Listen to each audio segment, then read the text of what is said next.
Indonesia. Perisai memiliki 5 simbol yang melambangkan sila-sila. Sila pertama yaitu berbentuk bintang yang mencerminkan sebuah cahaya layaknya Tuhan yang menjadi cahaya rohani. Yang kedua disimbolkan dengan rantai yang disusun atas gelang-gelang kecil. Rantai yang berbentuk persegi melambangkan pria dan lingkaran melambangkan wanita. Ini menandakan suatu hubungan yang saling membantu. Yang ketiga yaitu disimbolkan dengan pohon beringin yang menancap kuat di tanah yang mencerminkan kesatuan dan persatuan Indonesia. Banyaknya ranting-ranting yang bergelantungan mencerminkan latar belakang yang berbeda-beda. Yang keempat yaitu banteng. Layaknya sebuah banteng yang suka berkumpul, manusia dalam mengambil keputusan tentunya dilakukan dengan musyawarah. Yang kelima yaitu kapas dan padi yang mencerminkan pangan dan sandang yang harus dipenuhi oleh setiap warga negara tanpa melihat latar belakangnya. Pita putih yang dicengkram kuat oleh burung Garuda yang bertuliskan Bhinneka Tunggal Ika dalam bahasa Jawa kuno memiliki arti semua yang berbeda-beda tetapi tetap satu. Assalamualaikum warahmatullahi wabarakatuh. Perkenalkan, nama saya Bahazrani Ahmad. Baiklah, pada kesempatan kali ini saya akan menjelaskan tentang Pancasila sebagai ideologi dalam kehidupan ketatanegaraan. Pancasila sebagai ideologi dalam kehidupan ketatanegaraan bangsa Indonesia sebagai suatu kelompok manusia, maka ia membentuk ide-ide dasar dalam segala hal dalam aspek kehidupan manusia yang dicita-citakan. Kesatuan yang bulat dan utuh dari ide-ide dasar tersebut secara ketatanegaraan disebut ideologi. Dan ini berupa seperangkat tata nilai yang dicita-citakan akan direalisir dalam kehidupan bermasyarakat, berbangsa, dan bernegara. Ideologi ini akan memberikan stabilitas dinamika gerak menuju yang dicita-citakan. Dan perkembangan tumbuhnya ideologi bangsa Indonesia dimulai sejak tanggal 17 Agustus tahun 1945 adalah Pancasila. Di dalam cara pandang integralistik Indonesia, maka di dalam negara semua pihak mempunyai fungsi masing-masing dalam suatu kesatuan yang utuh. Negara Republik Indonesia lahir pada jam 10.00 tanggal 17 Agustus tahun 1945. Menurut alinea kedua pada pembukaan Undang-Undang Dasar tahun 1945 terjadinya negara Indonesia melalui tahap-tahap yang berkesinambungan, yaitu yang pertama, perjuangan kemerdekaan Indonesia, yang kedua, proklamasi atau pintu gerbang kemerdekaan, ketiga, keadaan negara yang nilai dasarnya ialah kemerdekaan, bersatu, berdaulat, dan makmur. Kepentingan umum bangsa Indonesia secara ketatanegaraan adalah terwujudnya masyarakat adil dan makmur. Berdasarkan Pancasila menurut alinea keempat pada pembukaan Undang-Undang Dasar tahun 1945, yaitu yang pertama, melindungi segenap bangsa Indonesia dan seluruh tumpah darah Indonesia. Yang kedua, memajukan kesejahteraan umum. Yang ketiga, mencerdaskan ketertiban dunia berdasarkan perdamaian abadi, kemerdekaan, dan keadilan sosial.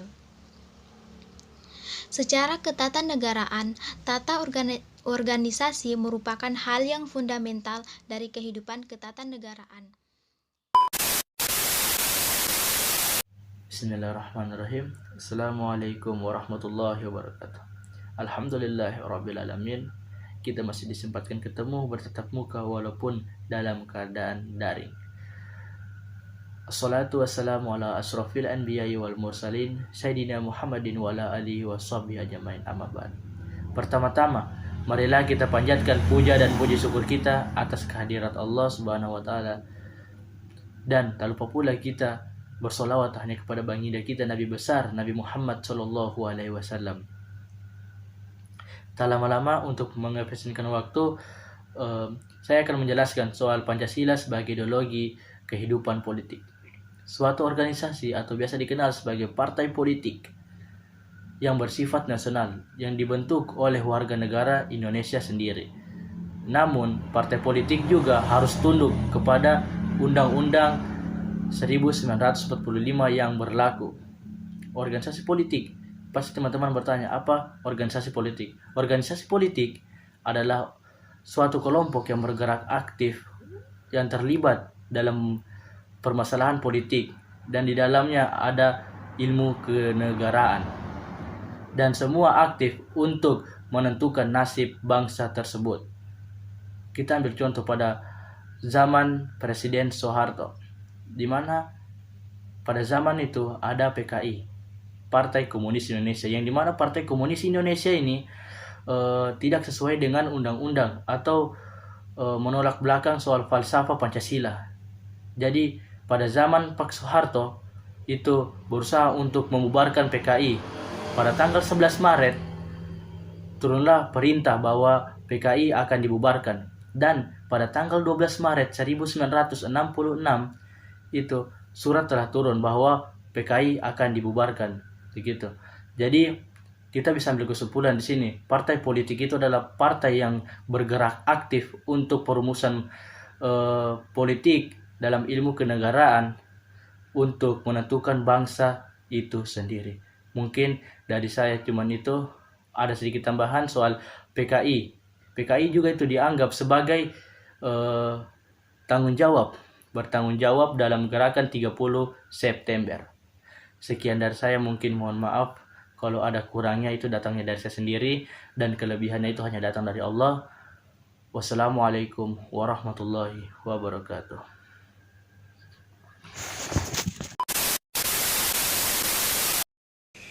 Assalamualaikum warahmatullahi wabarakatuh. Nama saya Aldi.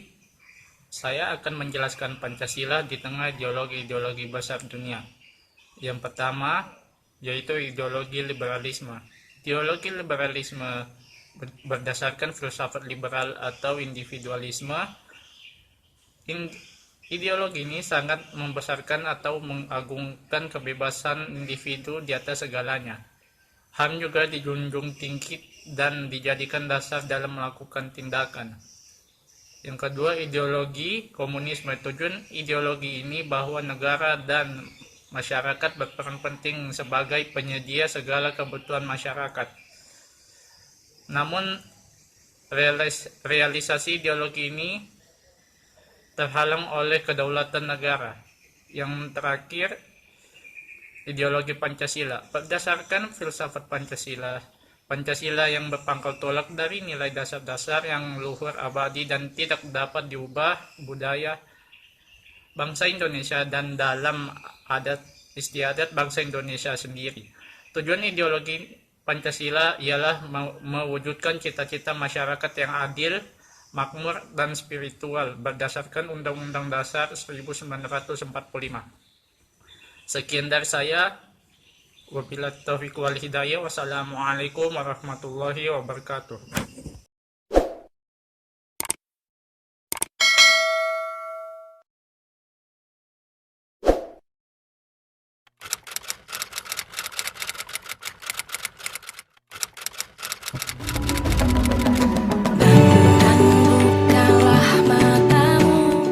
Pancasila itu dirasakan, tidak dilihat. Pancasila akan berarti jika diterapkan. Pancasila adalah dasar negara yang visioner. Pancasila harus dekat, harus hidup, dan dihidupkan dalam setiap kehidupan rakyat Indonesia. Saya Pancasila. Saya Pancasila. Saya Pancasila.